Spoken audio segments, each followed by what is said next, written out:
இந்த நாளிலே தியானிக்கப்பட்டு வருகிறது. அதன் ஒரு பகுதியாய் நமது ஆலயத்திலும் நமது தூய யோவான் ஆலயத்தின் வழிகாட்டுதலின்படியும் நாம் இந்த ஆராதனையை இந்த இடத்திலே ஒழுங்கு செய்து நாம் நடத்தி வருகிறோம். அன்பானவர்களே, இயேசு நமக்காக அடிக்கப்பட்டார், நெருக்கப்பட்டார், ஒடுக்கப்பட்டார் என்பதை வேத வசனங்களிலிருந்து பல்வேறு வாக்கியங்களிலே நாம் அறிந்திருக்கிறோம். ஏனென்றால் அவர் அடிக்கப்படுவதற்கும் ஒடுக்கப்படுவதற்கும் முன்குறிக்கப்பட்டவர். அவர் என்ன நோக்கத்திற்காக இந்த பூமிக்கு அனுப்பப்பட்டார் என்பதை நாம் யோவான் 3:16 நாம் வாசிக்கின்றோம்.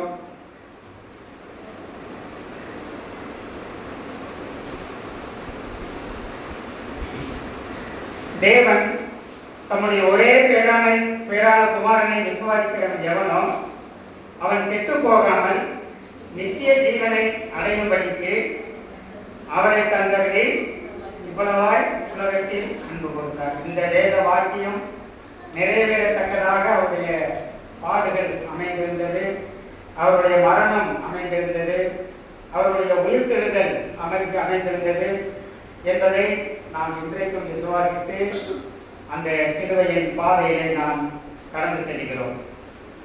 இயேசு கிறிஸ்து நீதிபதி என்று நாம் பார்க்கிறோம். அவரை குறித்து அவர் நீதிபதி என்பதை அவருடனே பயணித்தவர்கள் சீசர்கள் அனைவருமே அவர் நீதிபதி என்பதை அறிந்திருக்கின்றார்கள், நமக்கும் அறிவித்திருக்கிறார்கள். அவரிடத்தில் பாவம் உண்டென்று யார் என்னை குற்றம் சுமத்தக்கூடும் என்று ஆண்டவரை கேட்கிற யோவான் 8:46 நாம் பார்க்கும் பொழுது, நான் பாவம் என்னிடத்தில் பாவம் உண்டென்று உங்களில் யார் என்னை குற்றப்படுத்தக்கூடும்? ஆண்டவராய் இயேசு கிறிஸ்து சொன்ன இந்த மொழியை இயேசுவுடனே பயணித்து சீசனாய் இருந்து ஒரு அற்ப வெள்ளிக்காசுகளுக்காக காட்டிக் கொடுத்த யூதாஸ் காரியோத் அவன் சாட்சியை பகர்கிறான். குற்றமில்லாத இரத்தத்தை காட்டிக் கொடுத்ததினால் நான் பாவம் செய்தேன் என்று அவன் ஒரு சாட்சியாக மத்தேயு 27:4 அவன் கூறுகிறதை நாம் பார்க்கிறோம். அடுத்தபடியாக பிலாத்துவினிடத்திலே இயேசு கிறிஸ்துவை கொண்டு போய் நிறுத்தும் பொழுது, இந்த மனிதனிடம் நான் ஒரு குற்றத்தையும் காணவில்லை என்று சாட்சி பகர்வனாக ஒரு அரசன் சொல்லுவதை நாம் மத்தேயு 27:24 நாம் பார்க்கிறோம். பிலாத்தினுடைய மனைவி அவள் இயேசு கிறிஸ்து குற்றவாளியாக பிலாத்தினிடத்தில் நிறுத்தப்படுவதற்கு முந்தைய நாள் ராத்திரியிலே சொப்பனம் கண்டு தன்னுடைய கணவனை எச்சரிக்கிறார், ராஜாவை, நீர் அந்த நீதிமானை ஒன்றும் செய்ய வேண்டாம் என்று. மத்தேயு 27:14 இந்த வசனத்தை நாம் பார்க்கிறோம். அடுத்தபடியாக இயேசு கிறிஸ்துவுக்கு அருகில் சிலுவையில் தொங்கிக் கொண்டிருந்த ஒரு கண்வன் அவன் சாட்சி பகர்கிறான், நாமோ நியாயப்படி தண்டிக்கப்படுகிறோம், இவரோ தகாத ஒன்றையும் நடத்திக்கவில்லையே என்று அந்த மெய்யான இரத்தத்தை காட்டிக் கொடுக்காத அளவுக்கு சிலுவையில் தொங்கிக் கொண்டிருக்கும் போது கூட அவன் இந்த வார்த்தையை கூறி விலையேற பெற்ற ரட்சிப்பை பெற்றான் என்று நாம் பார்க்கிறோம். அடுத்து 100க்கு அதிபதி அவன் சொல்லுகிறான், மெய்யாகவே இந்த மனிதன் நீதிபரராய் இருக்கிறார் என்று. ஆக இத்தனை மேகம் போட்டு இத்தனை திரளான சாட்சிகள் இருந்தும் ஒரு குற்றவாளியாக அவர் காணப்பட்டு அவர் எத்தனை பாடுகளை எல்லாம் அனுபவித்தார் என்பதை நாம் ஏசாயா புத்தகத்திலே 53ஆம் அதிகாரத்திலே நாம் பார்க்கின்றோம். அவர் வெறுக்கப்பட்ட நிலைமையிலே இருந்தார். அசட்டை பண்ணப்பட்டவரும் புறக்கணிக்கப்பட்டவரும் துக்கம் நிறைந்த வரும் பாடு அனுபவித்தவருமாய் இருந்தார் என்று ஏசாயா சொல்லுகிறார். நம்முடைய மீறுதல் நிமித்தமும் அவர் காயப்பட்டு, நம்முடைய அக்கறைகள் நிமித்தம் அவர் நொறுக்கப்பட்டார் என்றும், அவர் நெருக்கப்பட்டும் ஒடுக்கப்பட்டும் இருந்தார் என்று அவருடைய பாடுகளை குறித்து நாம் ஏசாயா புத்தகத்தை நாம் தியானிக்கிறோம். ஆக சீடர்களில் சிலர் கூட அவரை சந்தேகப்பட்டார்கள் என்றும் கூட நாம் பார்க்கிறோம். எந்த விதத்திலே தான் அவர்கள் சந்தேகப்பட்டார்கள்?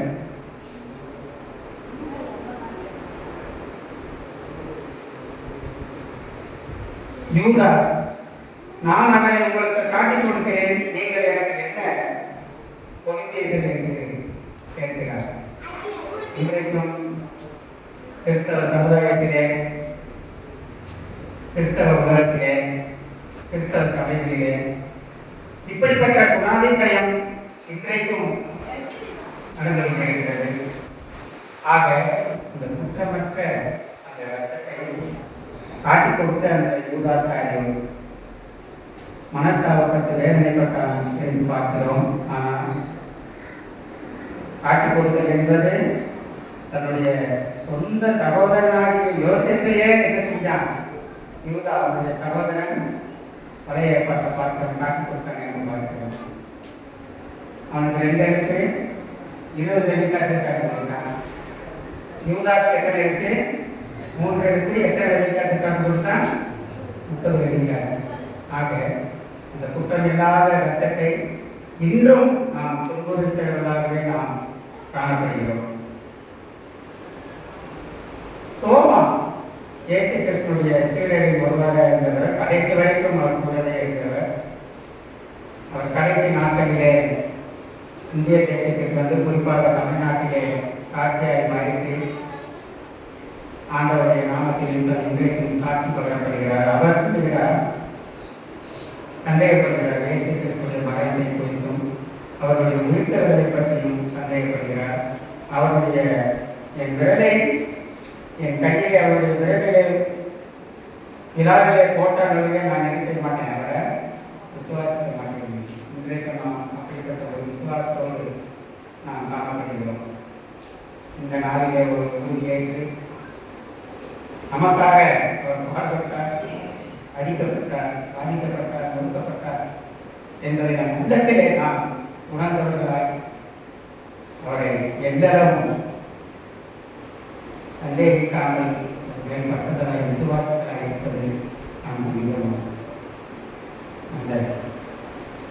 அந்த காயப்பட்ட இயேசு எந்தெந்த வகையெல்லாம் ஒரு சரீரம் துன்புறுத்தப்பட்டது என்பதை குறித்து நாம் பார்க்கும்பொழுது, தலையிலே குத்தப்பட்டார், முகத்திலே குத்தப்பட்டார், கன்னத்தில் அறையப்பட்டார், வாகினாலே அடிக்கப்பட்டார், முள்முடி சூட்டப்பட்டார், ஆணிகளால் உதைக்கப்பட்டார், ஈட்டியினால் குத்தப்பட்டார்.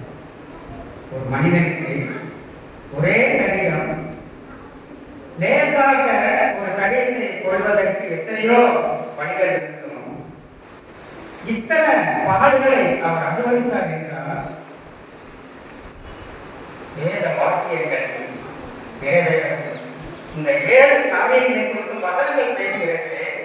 அவர் குத்தப்படுவார், துப்பப்படுவார், கன்னத்தில் அறையப்படுவார், ஆணிகளால் கடாவப்படுவார், ஈட்டியினால் குத்தப்படுவார், வாரினால் அடிக்கப்படுவார் என்று பல்வேறு இடங்களிலே நாம் வசனங்கள் மூலமாக இந்த காரியங்களை நாம் பார்க்கிறோம். இது நிமித்தம் இத்தனை பாடுகளை அவர் அனுபவிப்பதற்கும் தன்னை சகித்துக் கொண்டார் என்பது எவ்வளவு விலையேறப்பட்ட ஒரு தியாகம் என்பதை இந்த நாளிலே நாம் தியானிக்கிறோம். சிலுவையை நாம் அன்பினால் தரிசிக்கிறவர்களாக, பார்க்கிறவர்களாக, அதை தூக்குகிறவர்களாக, அதை படிப்பவர்களாக நாம் காணப்பட வேண்டும். அதை குறித்துதான் இந்த சிலுவையின் தியாகங்கள் ஒரு மரண வரையிலும் நம்மை காக்கிறார் என்று கற்றுக் கொடுக்கிறார். கற்றுக் கொடுப்பது எல்லாமே இப்படிப்பட்ட ஏற்பட்ட காரியங்கள் தான் அவருடைய சிலுவையின் கடைசி நேரத்தில் கூட தன்னை புற்றுயாய் சிலுவையிலே துடிக்கும் போதும் அவர் அன்பை கொடுத்து மன்னிப்பை ரட்சிப்பை குறித்தும் வார்த்தையை நாம் மனிதரை நாம் பார்க்கிறோம். புண்ணியமானவர்களே, இந்த நாளில் கூட ஆண்டவராகிய கிறிஸ்து கல்வாரி சிலுவையிலே மொழிந்த அந்த 7 வார்த்தைகளை ஆண்டவருடைய வந்தமையோடு இந்த இடத்திலே நீங்கள் பேசுகிறீர்கள் என்று நான் நம்புகிறேன். இதானே இவர்களுக்கு மன்னிக்கும். தாங்கள் செய்கிறது நல்லதென்று அறியாது இருக்கிறார்களே. பிறந்த வரையத்தும் மன்னிப்பை அவர் முன்குறித்து பேசுகிறார். ஒருவரை ஒருத்தர் கேட்கிறார், எத்தனை தடவை எதிரே நான் மன்னித்தேன், 7 தரம் 70 தரம் என்ன செய்யலாம், நீ மன்னித்துக் கொண்டே இருக்க வேண்டும். இந்த மன்னிப்பின் தன்மையை இன்றைக்கு நாம் உணர்கிறோம். ஒரு கஞ்சன் குற்றவாளி தன்னுடைய பாவ காரியங்களுக்காக நான் சிலுவையை அறையப்படுகிறான். கடைசி நேரத்தில் கூட அவனுடைய மனத்திற்கு இவ்வளவு வெளியேறப்பட்ட ஒரு காரியம், இலவசமான ஒரு ரட்சிப்பை பெறுவதாக அந்தவரை உங்களுக்கு சித்தமானவர்களுடைய ராஜ்யத்தில் என்னையும் அந்த பாக்கியம் நமக்கு இருக்காங்க. அந்த கப்பலை போன்ற அந்த பாக்கியம் நமக்கு இருக்கிறதா? அந்த நேரத்தில் கூட தன்னுடைய தாயை கைவிட்டு விடக்கூடாது என்பதற்காக அந்த ஒரு விலையேற பெற்ற அன்பு ஸ்திரீயே உனக்கும் எனக்கும் என்று சொன்ன சிலுவையிலே துண்டிக் கொண்டிருக்கும் போது வைதாபமாக பார்க்கக்கூடிய தன்னுடைய தாயின் ஸ்திரீயை அதோ உன் மகன் யோகானை சுட்டி காட்டி அதோ உன் மகன்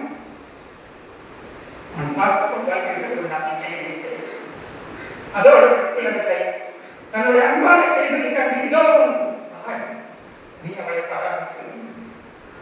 அந்த விலையை சிலுவையில் தொங்கிக் கொண்டிருக்கும் போது கிடைத்த இந்த தாயகத்துக்கு இந்த தாயகத்துக்கு காரியத்தை நிறைவேற்றுவதற்காக இந்த சீதனுக்கு கிடைத்ததும் சரி. எவ்வளவு வெளியேறப்பட்ட காரியம். இந்த தாயை அவர் கைவிடவில்லை. உன்னை பராமரிப்பதற்கு எனக்கு அன்பான சீசனை உனக்கு தருகிறேன் என்று சொல்லி தனக்கு யாருக்கும் மத்தியில் கத்தரை நோக்கி கேட்கிறார், என் தேவனை ஏன் என்னை கைவிட்டீர்கள்? அவரை சரீர பிரகாரமாக கைவிடப்பட்டதற்காக வந்ததில்லை. ஆவிக்குரிய கடமைகள் இன்னும் நிறைய இருக்கிறது.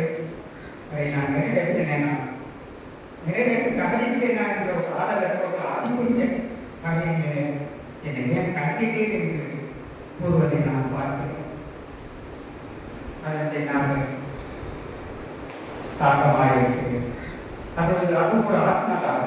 சரீர பிரகாரமான பாகத்திற்காக அந்த போர் சேவகர்கள் என்ன செஞ்சாங்கன்னா, அந்த கடற்காரனின் காலையை நோக்கி குடிக்கப் போகும்போது அவர்களை ஏற்பட்ட மனிதர்களால் தாகமாக இருக்கிறேன் என்று சொன்னார்கள். அவர் சரீரத்துக்குரிய காரணம் ஆவிக்குரிய காரணத்திலே அந்த இடத்திலே சொல்றார்கள். நாம் பார்க்கிறோம். அதற்கு முடிந்து தனக்கு குறிக்கப்பட்ட கடமை அனைத்தும் நிறைவேற்றி முடிந்தது. இன்னை செய்வதற்கு ஒன்றுமல்ல என்பதை குறிக்கும் வகையிலே முடிந்தது என்ற வார்த்தையை அவர் சொன்னதை நாம் பார்க்கிறோம். எல்லாவற்றையும் குறித்து இதாவே உம்முடைய கரங்களில் என் ஆவியை இந்த ஒப்படைப்பின் தேவனுக்கும் குமாரனுக்கும் வந்த அந்த தொடர்பை இறுதி செய்யும் வகையில நாம என்னைக்காவது மரண பரியந்தம் நம்ம பாடுபடுறோம் செய்யறோம். கிறிஸ்து எனக்கு ஜீவன், சாவு எனக்கு ஆதாயம் தான் நம்ம கேட்கிறோம். ஆனா என்னைக்காவது இந்த வார்த்தையை குறித்து நாம் சிந்தித்திருக்கிறோமா, தியானித்திருக்கிறோமா என்று பார்ப்போமானால் இல்லை. ஏன்னா நம்முடைய மரணம் எப்ப சம்பவிக்கும் என்பது நாம் யாருக்கும் தெரியாது. குறிக்கப்பட்டது ஆனால் நிச்சயிக்கப்பட்டது எப்ப நடக்கும் என்பதை நாம் அறிந்திருக்கிறோம். ஆண்டவர் சொல்றாரு, என்னுடைய ஆவியை செய்யணும். அவர் கொடுத்த அந்த ஆவியை அவர் முழுமையாக ஆண்டவருக்கு ஒப்படைக்கிறார். இன்றைக்கும் நம்முடைய மரண காலத்திலும் இப்படிப்பட்ட ஒரு தன்மையை நாம் பெற்றவர்களாக நாம் வாழ்ந்து முடிக்கிறோம். ஏன்னா நம்முடைய ஆவி எங்க கொடுக்கணும்னா அவருடைய கரங்கள் எல்லாம் கொடுக்கணும். ஏன்னா ஜீவ சுவாசத்தால் ஆசையிலே ஊறி தன்னுடைய ஜீவனை கொடுத்தவர். அந்த ஜீவன் அவரிடமே கொடுக்க வேண்டும். அதற்கான என்னுடைய ஆமையை உங்கள் கரங்களிலே இந்த வசனங்கள் ஒவ்வொன்றையும் குறித்தும் தேவனால் அனுப்பப்பட்ட பிள்ளைகள் நம் மத்தியிலே பேச